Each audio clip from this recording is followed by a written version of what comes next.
correct at the time of Passover. It's significant. It's important, or he wouldn't have done it. So we need that grand meta-narrative. I think that's what we as Messianics bring to the table, is to say, nothing wrong with your juice and your wafer, but let's understand the grand meta-narrative that got us to this place. God's word is written in parallels, in parables, and metaphors. And there are hundreds of parallels that come out of the Old Testament and swing right across into what they absolutely. It's one. That's why I think that there's. So here's the two words: continuity or discontinuity. That's right. Do you see that this is a flow and an ebb that moves from one to the other, or do you see that this is a divide? So if there's a divide here, then you're going to say, well, we have law, we have grace, we have Jews, we have Gentiles, we have, and so there's going to be this divide. And by the way, you'll hear this phraseology, the God of the Old Testament. So you'll hear this. So there's continuity or discontinuity. Yes, go ahead. So those of us who do have this deeper understanding have a huge responsibility to teach those within the Christian circles. Absolutely. And let me say it this way: our job, our role is not to bash or to condemn, because but for the grace of God, we don't have this knowledge. So what we do is we take this knowledge and we give it to others in a grace-filled, respectful way. Most of us here were there once. Yes, we were all there. We were all saved in traditional churches. Our salvation has come through traditional channels.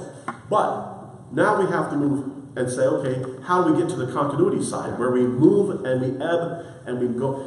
We get nowhere. We get nowhere bashing. And it's vice versa, because I'll be conventional with you. My brothers and sisters have to learn too. Absolutely. On both sides. Absolutely. This is why I have to say to my brothers on the other side, you know what?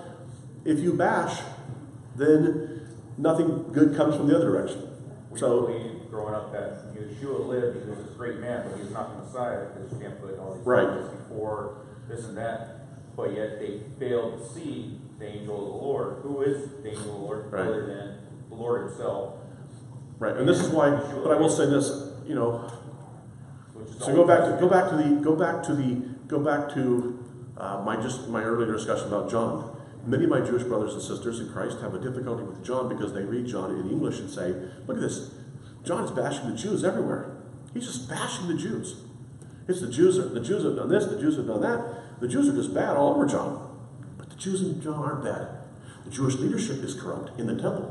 But if you don't understand the shorthand, then you can." And that's the thinking that went in the Dark Ages and everything else went in the bashing of Jews. Yes. Why we have,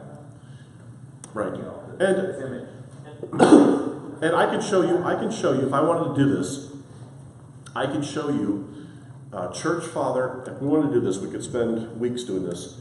Show you church father after church father that led up to, from the 1st century all the way up to the 18th century, church fathers that bashed the Jewish people. And it's done us no good. It did no good. It just created divide and separation. One of the examples is, we have Leviticus 11 and Deuteronomy 14 that talk about what we are to eat. And you have one of the church fathers on the Gentile side who says, "Can you believe the Jewish people? They're the stupidest people in all the world." They took that literally. This is clearly not about what you're supposed to eat. This is about the kind of people you're supposed to be around. So God was talking about types of people you're supposed to associate with, and they took it literal like it was food. So that just shows they're real idiots, because they just don't get God's metaphors. So God was speaking in metaphor, and what they do is they allegorize the text. They keep allegorizing the text to the point that nothing is literal. So that this is why the Jews were stupid, is because God was talking in allegory, and they're reading it in literal. You just talk about Paul's shorthand. Even Peter himself said it's hard to understand Paul. That's why Peter says that, is because he knows that Paul is truncating things. He's packaging them up, and he says you got to unpack this in order to understand it. It's not going to be, I'm going to talk in shorthand because I'm moving through this. And if you already know where I'm coming from, and can unpack this, we can move along a whole lot quicker. Yeah, go ahead. So not only are we reading it in English, which it wasn't originally written in. Correct. But we also don't have the backfill, and we also are reading it 2,100 years later.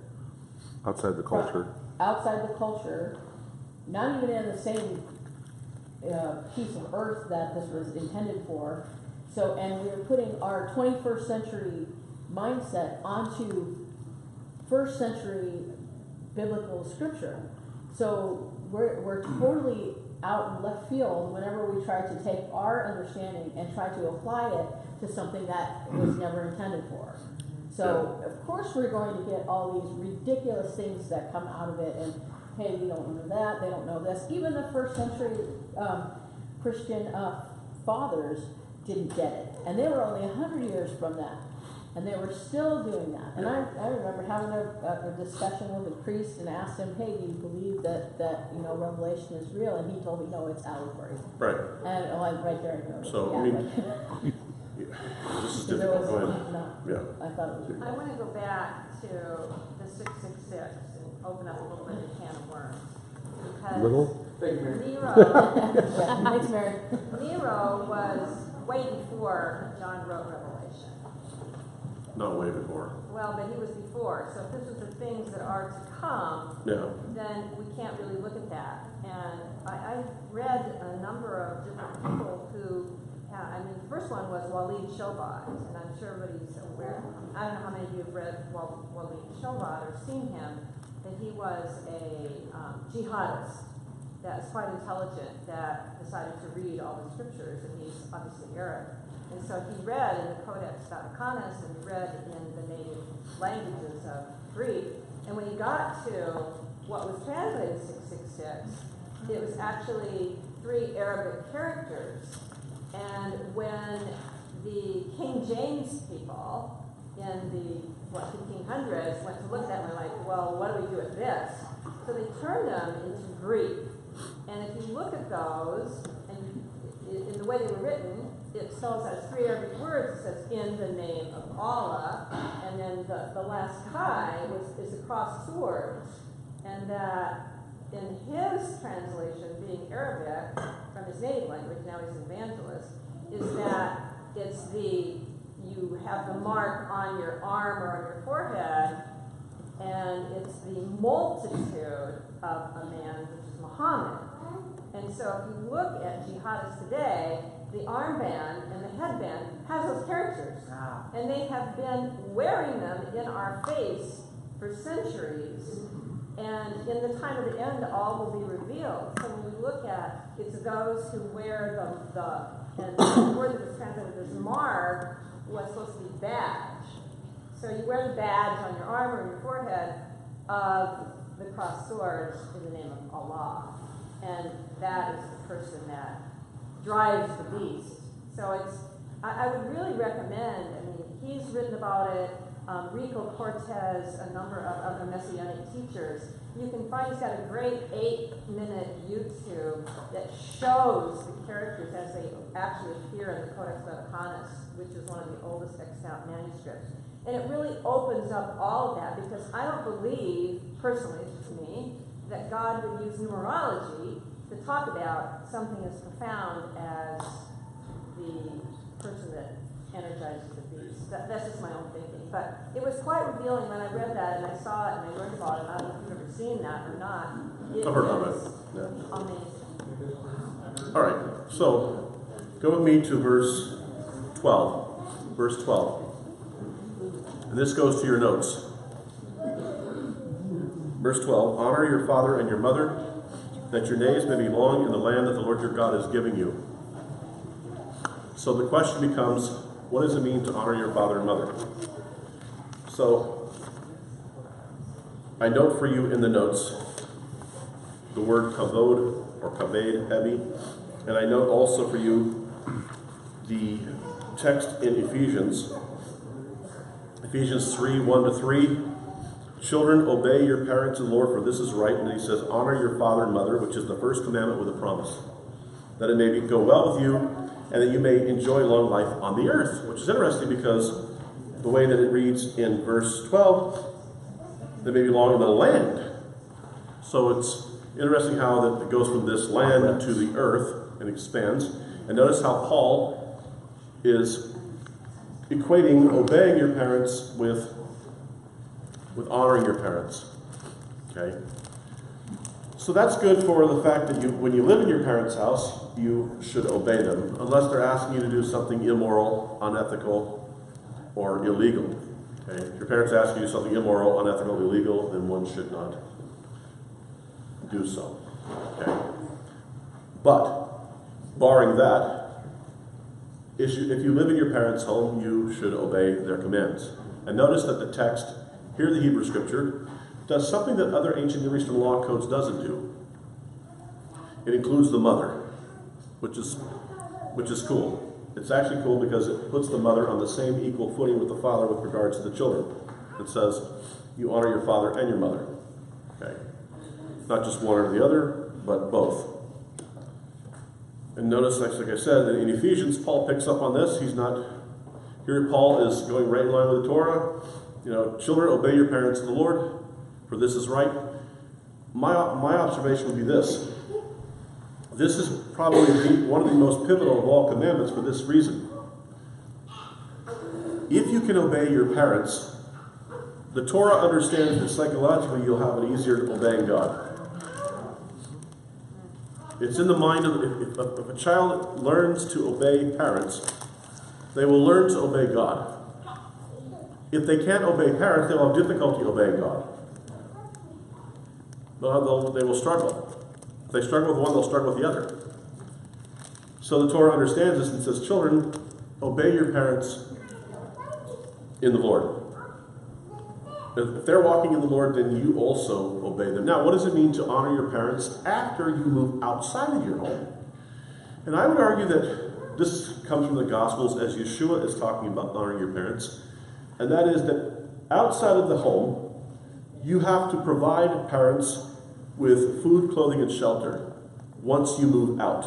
When they get to the place where they need your help for food, clothing, and shelter, you honor them by providing the basic necessities of life. I'm not saying you buy them a new house. I'm not saying you buy them a new car.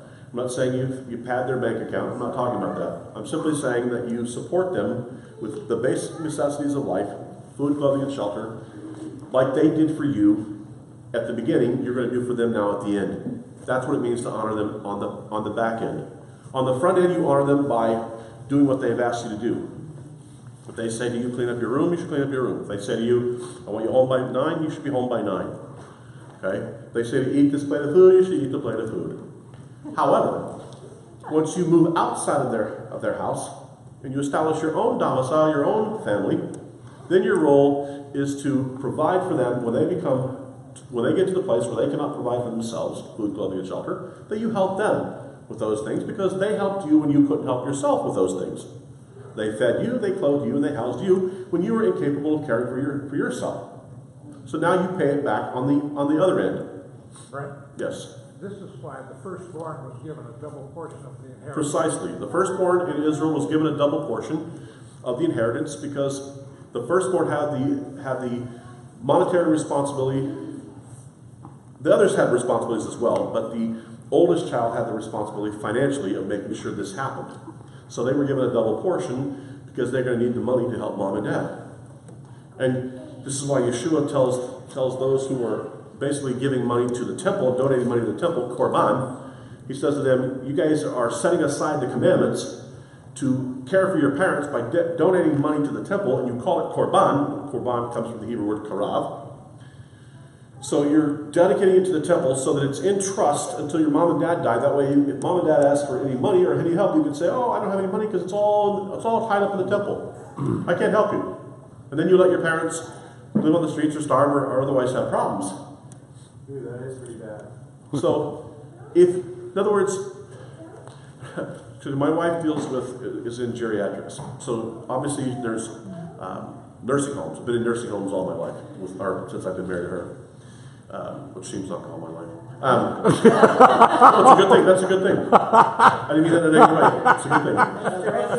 We'll see how she interprets that. Yeah. Don't parse that anymore. Okay, so here's the thing. Here's what gets me. Why do we have nursing homes where you have people who are in the nursing home and they need to be there for health reasons, but they have able-bodied children who don't come and visit them?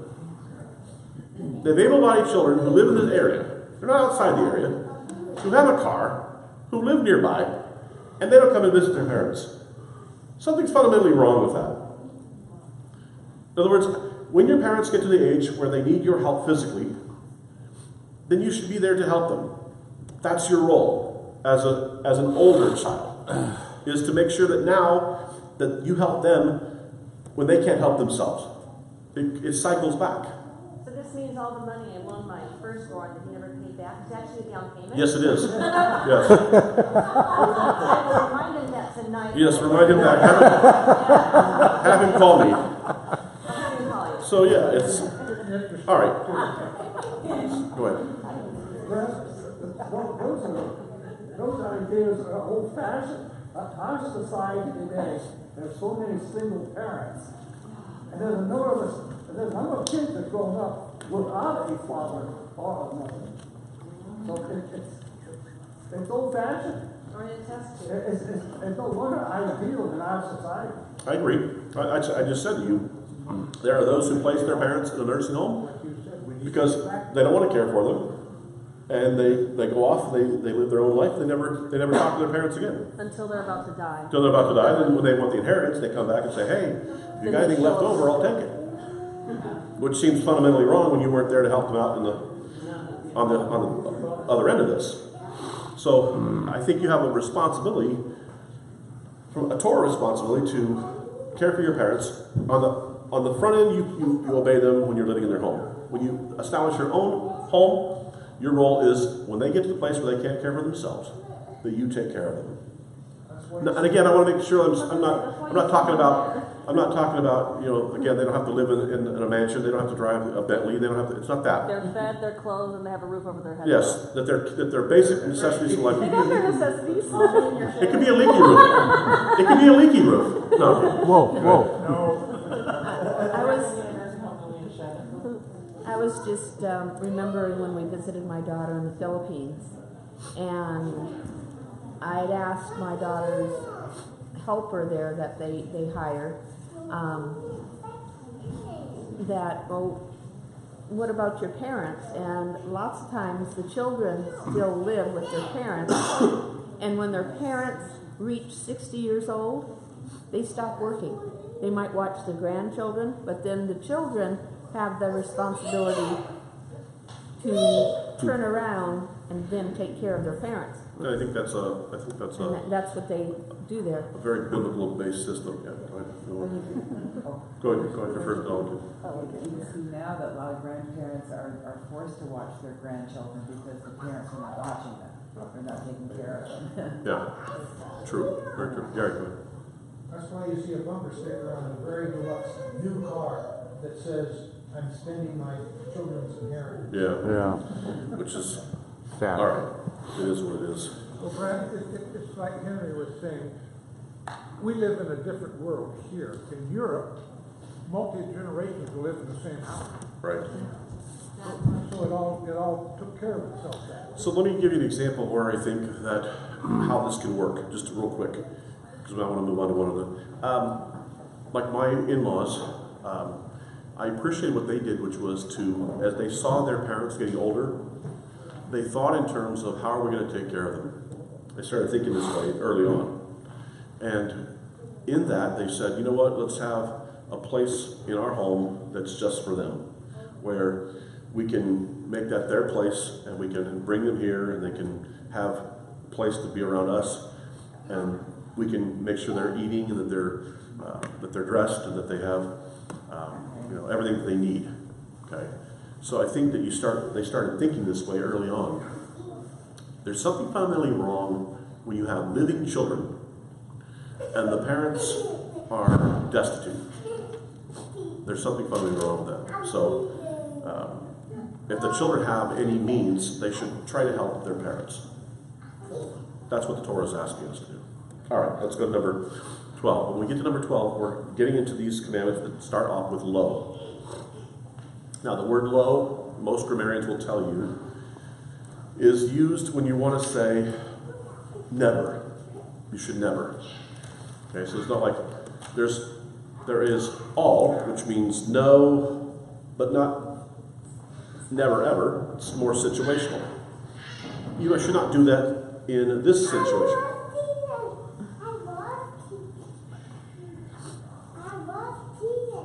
So in this case, let's read verse 13. So it says, we're adding words. In most of these instances, there's just two words. It's the word ratsak.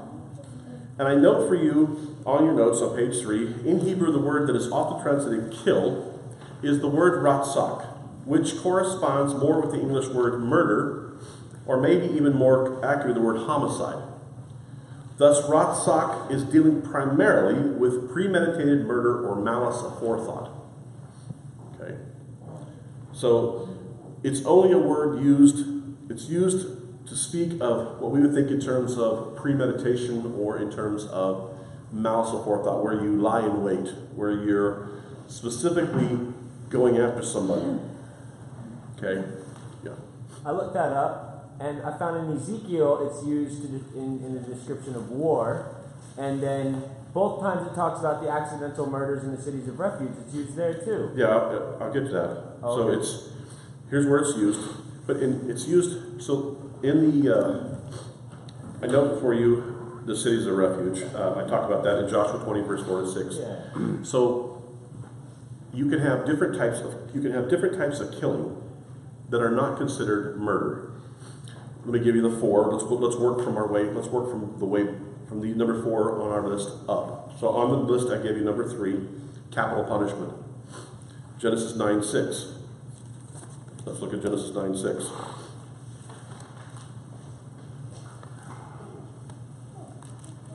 At least this lays the groundwork for what we call capital punishment. Genesis 9:6 says, well, I'm going to go back to verse 5. He says this, and for your lifeblood I will require a reckoning from every beast I will require it, and for man. From his fellow man I will require a reckoning for the life of man. Whoever sheds the blood of a man, by man shall his blood be shed, for God made man in his own image. So that it looks like here we have a case of what we would call capital punishment in the situation where a human being premeditates and goes after another person, that the society can have judges and can have individuals that represent the society also take this person's life, what we would call capital punishment or death penalty. If there's a situation where a person has, now this would have to be after a trial and after there have been witnesses and after there's been a case made, not just. Oh. So it would have to be in a situation where you have evidence. Yes. So no lynching. So you can't just have, I think this person did this, or I suspect that they did this. You have to have actual witnesses that can also be examined and cross-examined to see if they were true witnesses of this particular murder. In that case, if they lay in wait on a person, that's a murder. Okay. On the list, the next one up is self-defense. So go with me to Exodus chapter 22. Exodus chapter 22, which we're going to be getting to next week, but since we're dealing with this. Brent, Yes. get back to the city of refuge. They were there until the high priest. Passed away. Yes. Let me read that. Let me read that text. There's a parallel there between us being in the city of refuge and Yeshua being on the cross. Right. Let me read. This is Joshua 20, verses 4 to 6. Because you can also have what we would call accidental or negligent. Accidental or negligent killing. It says this, and he shall flee to one of the cities, and he shall stand at the entrance of the gate of the city, and shall declare his matter in the ears of the elders of that city, And they shall take him into the city to themselves, and shall give him a place, and he shall live with them. And if the avenger of blood pursues him, then they shall not deliver the manslayer into his hand, for he has struck his neighbor without knowing, and did not hate him yesterday or the day before.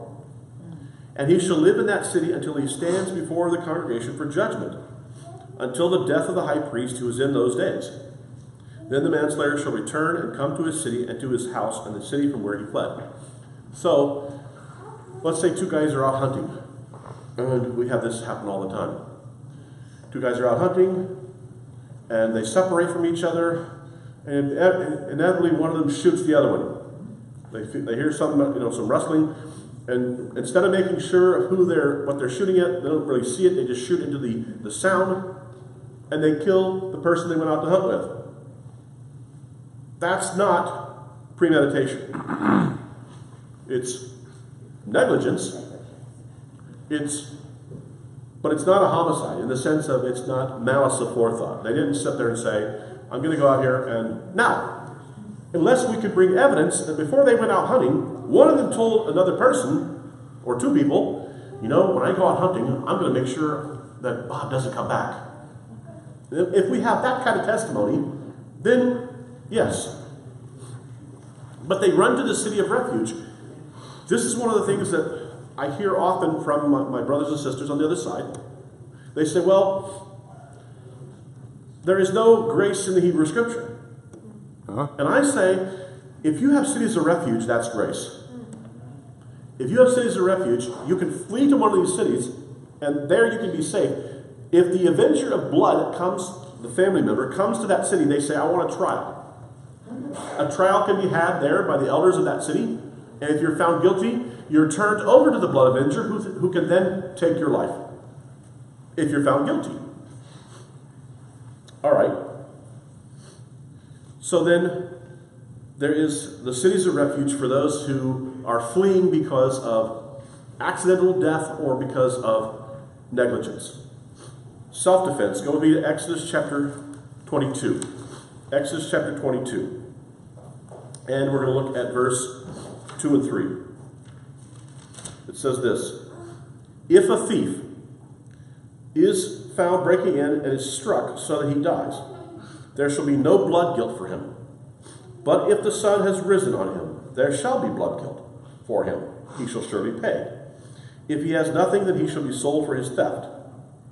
So here is one of the places where we talk about, but notice it's an allowance for it, but it's not a command to do it. It's simply saying if a person were to break into your home at night, you cannot see them. It's dark. That's the presumption, is it's dark, so you don't know what their intent is. You don't know if they have a weapon or if they don't have a weapon. You don't know what their purpose is. So in the dark, at night, it says you have the allowance to deal with them, to take their life. That's how it reads. Now, on the flip side,